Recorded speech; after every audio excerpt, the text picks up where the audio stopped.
Sir Topham Hatt works his engines hard, but they are very proud when he calls them really useful.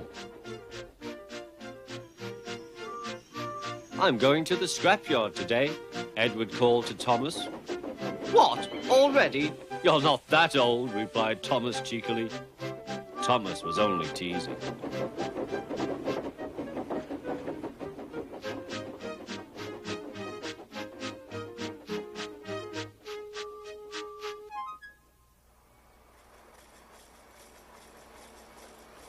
The scrapyard is full of rusty old parts and machinery.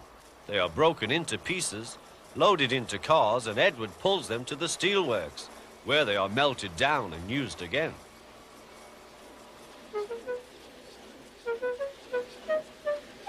Today, there was a surprise waiting for Edward in the yard. It was a traction engine. "Hello," said Edward. "You're not broken and rusty. What are you doing here?" "I'm Trevor. They're going to break me up next week." "What a shame," said Edward. "My driver says I only need some paint, polish and oil to be as good as new. But my owner says I'm old-fashioned." Edward snorted. "People say I'm old-fashioned, but I don't care." Sir Topham Hatt says I'm a useful engine. "What work did you do?" "My owner would send us from farm to farm. We threshed corn, hauled logs and did lots of other work. The children loved to see us." Trevor shut his eyes, remembering. "Oh, yes, I like children." Edward set off for the station. "Broken up, what a shame. Broken up, what a shame. I must help Trevor, I must." He thought of all his friends who liked engines, but strangely none of them would have room for a traction engine at home. It's a shame, he hissed. Then, beep, beep!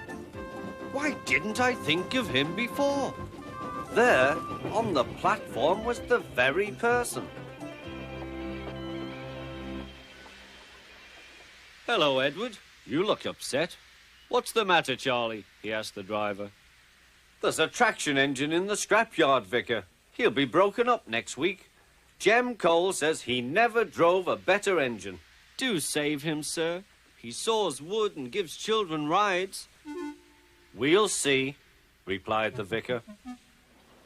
Jem Cole came on Saturday. "The Reverend's coming to see you, Trevor. Maybe he'll buy you." "Do you think he will?" asked Trevor hopefully. "He will when I've lit your fire and cleaned you up." The vicar and his two boys arrived that evening.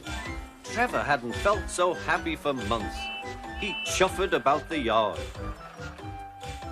"Show your paces, Trevor," said the vicar.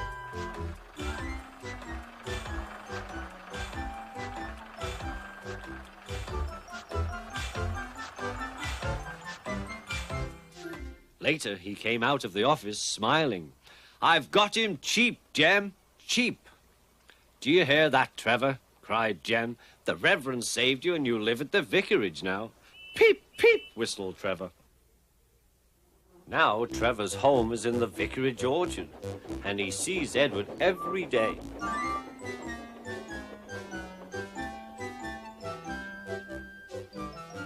His paint is spotless and his brass shines like gold.